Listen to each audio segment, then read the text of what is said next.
हाँ जी, तो हमने x की वैल्यू निकाल ली थी। x क्या चीज थी? x थी स्क्रीन के सेंटर से फ्रिंज की हाइट, फ्रिंज की डिस्टेंस, वो हमने देख ली थी। अब मैं क्या करता हूँ, अब constructive interference that is bright fringe के लिए x की वैल्यू निकालता हूँ कि कोई nth ब्राइट फ्रिंज है तो वो nth ब्राइट फ्रिंज स्क्रीन के सेंटर से कितनी हाइट पे होगी। ठीक है, फिर मैं क्या करूंगा, n+1 जो फ्रिंज होगी वो फिर सेंटर से कितनी हाइट पे होगी। कहने का मतलब n की वैल्यू कोई भी हो सकती है, 5 हो सकती है, 6 हो सकती है, जो भी वैल्यू हम न्यूमेरिकल में हमें देगी वो n की वैल्यू हम पुट कर सकते हैं। तो nth ब्राइट हमें, क्योंकि x की वैल्यू हमारे पास क्या, x equals to del capital D by small d।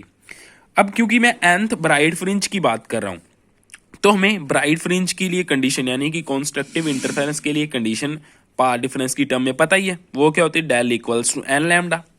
तो इससे एक्स एन की वैल्यू क्या बन जाएगी, x n equals to del की जगह पे एन लैम्डा पुट कर दिया, capital D small d as it is है, तो ये एक्स एन की वैल्यू आ गई। सिमिलरली n+1 ब्राइट फ्रिंज होगी, उसके लिए n की जगह पे हम n+1 पुट करेंगे।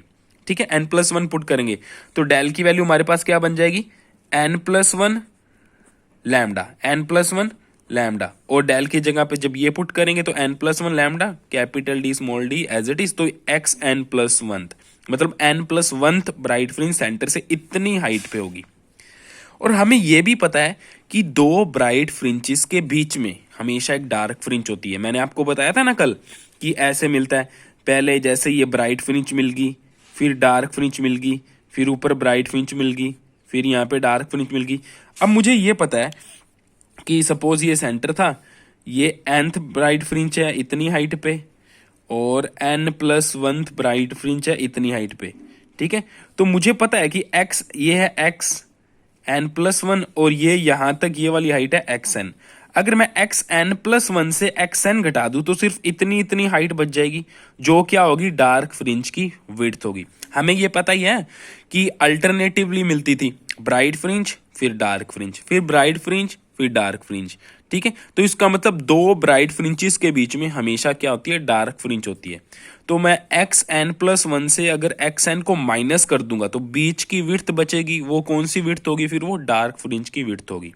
तो इसलिए मैंने क्या किया यहाँ पे, अब मैंने क्योंकि मेरे को फ्रिंज विड्थ निकालनी थी तो मेरे पास दो जो ब्राइट फ्रिंचेस थी उसके लिए जो मेरे पास x की वैल्यू थी दोनों को मैं माइनस कर दूंगा, तो मुझे क्या मिलेगा, xn+1 माइनस xn करने से डार्क फ्रिंज की मेरे को विड्थ मिल जाएगी। तो xn की वैल्यू मेरे पास है, मैंने यहाँ पे रख दी, xn+1 की वैल्यू भी है, xn की वैल्यू भी है, दोनों वैल्यूज यहाँ पे मैंने रख दी। उसके बाद ये ब्रैकेट ओपन कर लिया, मतलब n+1 का इसके साथ मल्टीप्लाई कर दिया, तो जो चीज कैंसिल हो रही थी वो कैंसिल होगी और बीटा डार्क की मेरे पास वैल्यू आ गई lambda capital D by small D. ये क्या चीज है, डार्क फ्रिंज की फ्रिंज विड्थ, डार्क फ्रिंज की फ्रिंज विड्थ जो किस पे डिपेंड कर रही है, लैम्डा पे, कैपिटल डी पे, स्मॉल डी पे। स्मॉल डी है स्लिट, दोनों जो स्लिट्स हैं, दोनों जो होल्स हैं उनके बीच की डिस्टेंस, कैपिटल डी है स्लिट एंड स्क्रीन के बीच की डिस्टेंस, और लैम्डा है कि हमने कौन सी वेवलेंथ यूज कर रखी है लाइट की, उस पर डिपेंड करती है। अब जिस तरह से हमने डार्क फ्रिंज के लिए निकाला है वैसे ही हम ब्राइट फ्रिंज की विड्थ भी निकाल सकते हैं। ब्राइट फ्रिंज की विड्थ निकालने के लिए मैं क्या करूंगा, कोई nth डार्क फ्रिंज के लिए x निकालूंगा, फिर n+1 के लिए निकालू, पहले nth के लिए निकाल लूंगा, फिर n+1 के लिए निकाल दूंगा। तो दो डार्क फ्रिंचेस के बीच में हमेशा क्या मिलती है, ब्राइट फ्रिंज, तो फिर दोनों को माइनस करके मुझे ब्राइट फ्रिंज की विड्थ मिल जाएगी। तो अब मैं क्या करता हूँ, nth डार्क फ्रिंज के लिए लगा देता हूँ, डेल की वैल्यू क्या आएगी, फिर हमें पता है डार्क फ्रिंज मतलब डिस्ट्रक्टिव इंटरफेरेंस, तो डेल की वैल्यू होती है 2n+1 लैम्डा बाई 2। ये मेरे पास डेल आ गया। अब ये वाला डेल मैं क्या करूंगा, x वाले फॉर्मूले में पुट कर दूंगा तो मेरे पास xn की वैल्यू आ जाएगी। तो xn मतलब nth डार्क फ्रिंज की सेंटर से हाइट कितनी होगी, xn, उसको वो कितनी बोलगी, डेल की जगह पे 2n+1 लैम्डा बाई 2 आ गया, कैपिटल डी स्मॉल डी, वैसे का वैसे, क्योंकि x का फॉर्मूला ये था ना, ये था, इसमें डेल की वैल्यू तो पुट की है। सिमिलरली n+1 डार्क फ्रिंज है, उसके लिए x की वैल्यू क्या आएगी, उसके लिए डेल की वैल्यू बन जाएगी 2n+1+1 लैम्डा बाई 2। अब ये क्या चीज है, देखो क्योंकि हमें पता है डार्क फ्रिंज की कंडीशन होती है 2n+1 लैम्डा बाई 2, अब n की जगह पे मुझे क्या पुट करना है, n+1।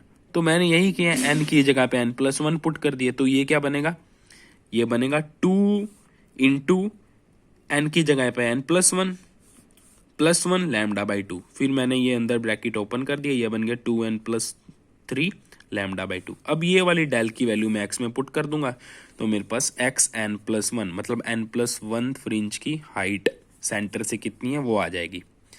तो डेल की जगह पे डेल की वैल्यू 2n+1 λ/2 पुट कर दी, ये d स्मॉल d। अब मुझे पता है दो डार्क फ्रिंचेस के बीच में हमेशा ब्राइट फ्रिंज मिलती है। तो ब्राइट फ्रिंज की अगर मुझे विड्थ निकालनी है तो xn+1 और xn दोनों को माइनस करना पड़ेगा, क्योंकि ये डार्क n+1th डार्क फ्रिंज की कंडीशन है, ये nth डार्क फ्रिंज की कंडीशन है। दोनों को माइनस कर दूंगा तो बीच का जो स्पेस है, बीच की जो विड्थ है, मतलब जो ब्राइट फ्रिंज की विड्थ है वो मुझे मिल जाएगी। तो ब्राइट फ्रिंज की विड्थ क्या होगी फिर, xn+1 माइनस xn। दोनों वैल्यूज हमारे पास हैं ही, ठीक है। तो आगे मल्टीप्लाई डिवाइड जो भी है सिंपल ही है, सिंपल कैलकुलेशन है, कॉमन वगैरह लेके मतलब मल्टीप्लाई सॉल्व करोगे तो बीटा सिंपल कैलकुलेशन के बाद में विड्थ की मेरे पास क्या आ जाएगी, विड्थ λ/d/d। ये सेम वही वैल्यू जो डार्क फ्रिंज के लिए मिली थी। तो इससे मुझे पता चल गया कि इंटरफेरेंस में जो ब्राइट फ्रिंज की विड्थ होती है वही डार्क फ्रिंज की विड्थ होती है। तो इसका, और इसमें n तो आ ही नहीं रहा, तो इसका मतलब फ्रिंज विड्थ n पे डिपेंड नहीं करती। चाहे पहली फ्रिंज ब्राइट फ्रिंज है, चाहे 10वीं ब्राइट फ्रिंज है, चाहे 100वीं ब्राइट फ्रिंज है, सभी की विड्थ सेम होगी और डार्क फ्रिंज की भी सेम ही होगी और ये आपस में भी सेम होगी।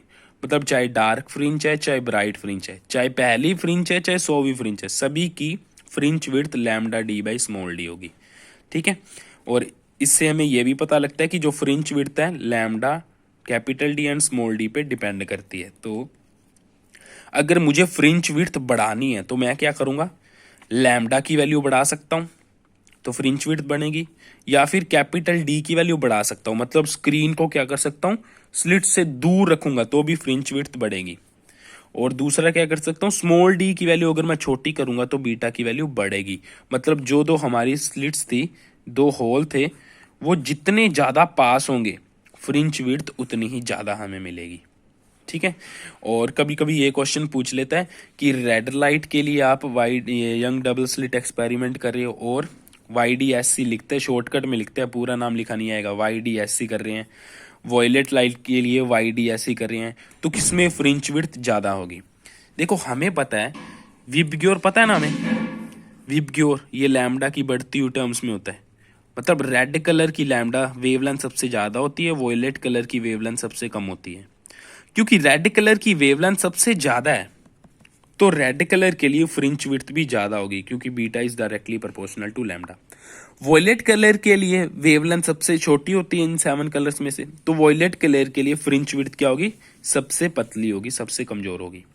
और एक बहुत बार क्वेश्चन आया हुआ है कि हम अगर ये यंग्स डबल स्लिट एक्सपेरिमेंट है, ये किसी मीडियम में करें तो फ्रिंज विड्थ क्या बढ़ेगी कि घटेगी, अगर घटेगी बढ़ेगी तो क्या फर्क पड़ेगा। हमेशा ध्यान रखना, जब हम क्या करते हैं वैक्यूम की जगह पे, एयर की जगह पे किसी मीडियम में ये एक्सपेरिमेंट करते हैं तो फ्रिंज विड्थ म्यू टाइम्स घट जाती है, ठीक है। मतलब म्यू क्या चीज है, मीडियम का रिफ्रैक्टिव इंडेक्स। तो बीटा डैश जो न्यू बीटा होगा वो बीटा डिवाइड बाय म्यू हो जाएगा। तो कुछ डिवाइड में आ रहा है तो इसका मतलब फ्रिंज विड्थ क्या होगी, घटेगी। और न्यू फ्रिंज विड्थ क्या बन जाएगी फिर, बीटा था λ/d/d और उसको म्यू से मैंने वो डिवाइड कर दिया। म्यू की वैल्यू अलग अलग मटेरियल के लिए अलग अलग होती है, जैसे आपको पता ही है वाटर के लिए ये होता है 1.33, ग्लास के लिए होता है 1.5 to 1.6 के बीच में, ठीक है। जो भी मीडियम होगा उसका रिफ्रैक्टिव इंडेक्स से डिवाइड कर दो तो उस मीडियम में फ्रिंज विड्थ वो हो जाएगी। क्योंकि कुछ डिवाइड में आ रहा तो फ्रिंज विड्थ ऑब्वियसली घटेगी। तो ये हमारा यंग्स डबल स्लिट एक्सपेरिमेंट था, ये पूरा हो गया। नेक्स्ट क्लास में हम क्या करेंगे, डिफ्रैक्शन स्टार्ट करेंगे।